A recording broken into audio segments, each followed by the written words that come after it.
I'm Tracy Berry for KGW News. The eruption of Mount St. Helens on May 18, 1980 was not a single event, but a sequence of catastrophic events. The numbers are staggering.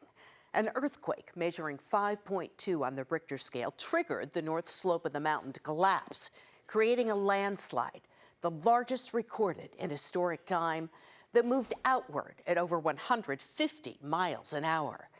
Within seconds, superheated rock, the core of the 9,600-foot mountain, was suddenly exposed, and it literally exploded with the energy equal to more than 100 atom bombs. That lateral blast of rock at over 1,500 degrees jettisoned outward at more than 600 miles an hour. Some victims of the eruption were 14 miles away. The blast wall, with temperatures still over 400 degrees, overtook them within seconds. Everyone was expecting an eruption with lava and plumes of ash. What happened, though, was that the mountain exploded. Hundreds of square miles were obliterated. What you will hear next is the actual live feed of volunteer radio observers who were on the mountain that day. And then you will see the rescue efforts and the first views of devastation from the ground and from above. There will be no narration. This is the eruption of Mount St. Helens as it happened. Oh, I just felt an earthquake and didn't shake it. There's a hope.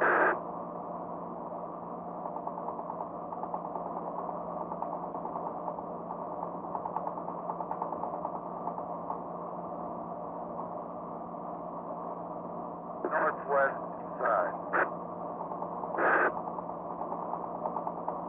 A7AGG, W7WFP. Oh, now we've got an eruption down here. Now we got a big slide coming off. The slide is coming off of the west slope. Now we got a whole great big eruption out of the crater. And we got another that opened up on the west side, and the whole west side, northwest side is slides down.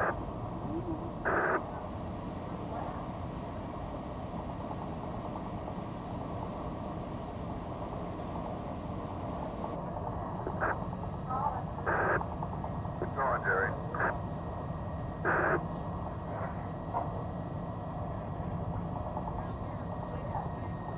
M7AGG, W7WFP.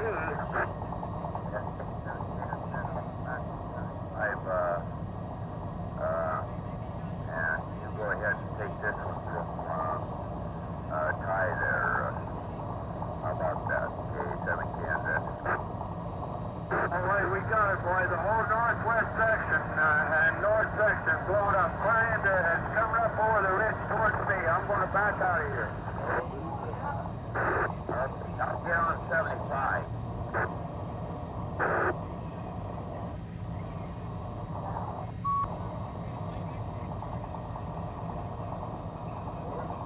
WB7TZF on Highway 12. Gentlemen, the camper and the car sitting over to the south of me is covered. That's going to get me too.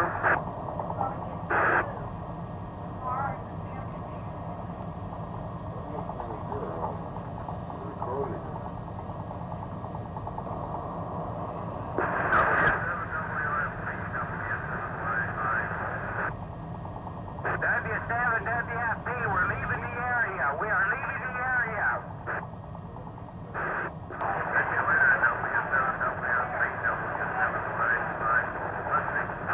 Which way are you going out? It is KGW-TV.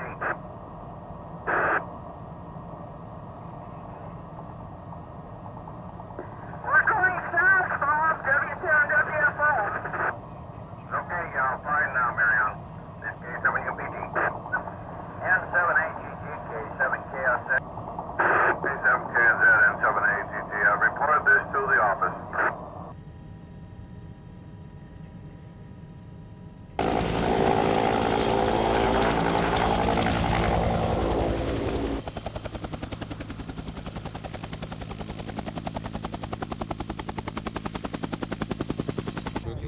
Some guys landed in Ellisburg, didn't they?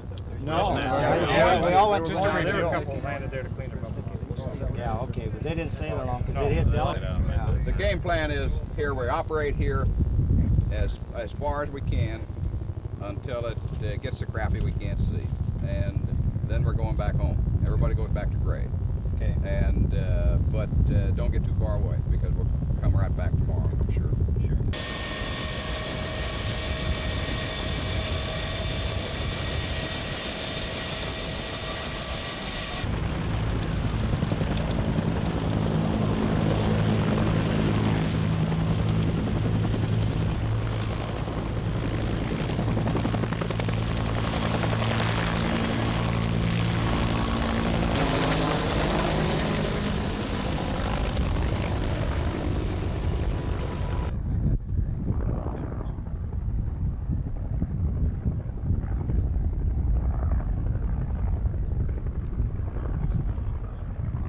Just was drinking a cup of coffee and I turned the radio on and it was a lot of static and generally it's very clear. And all of a sudden it just got dark, just like a cloud would roll in front of the sun. And the phone rang and I picked it up just about all in the same time and I answered. My father-in-law said, "You better get outside and take a look." And we went outside and it was just a sight to behold, a just really, really impressive sight. But it was superheated and that supposedly it had kill some people further up the road, but nobody knows, and so that's what we heard. He's on an expedition, he said, and he keeps a journal, and all our names are in it, everything he's done is recorded, and he just took off with us to help him. When he, like he said, we were all on this side of the mud, and he was screaming for help, and we felt like idiots standing there looking at him, and so we took off to help him. We didn't really know what we were going to do, but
It's kind of late, kind of well. It's kind of late. Did you get your stuff and leave?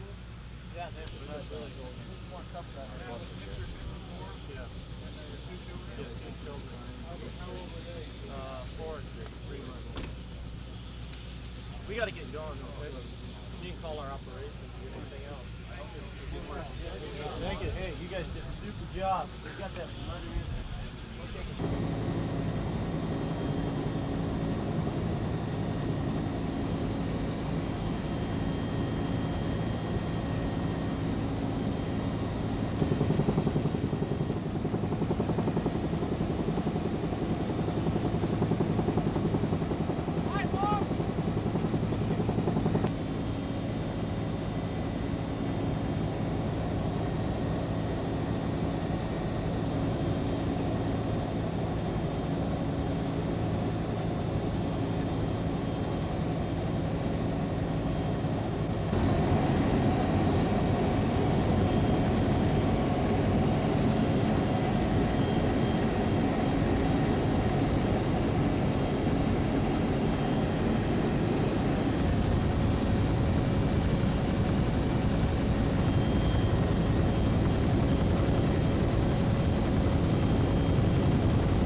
And 110, we still got about 950 pounds. If you want to go on that, you can either hang in here with us or you can get the vertical depth and we'll just orbit.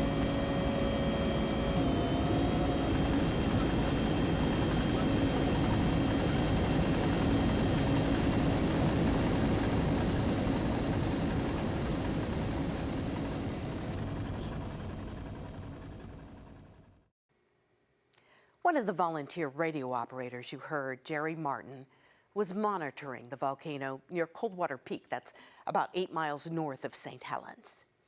He did not survive.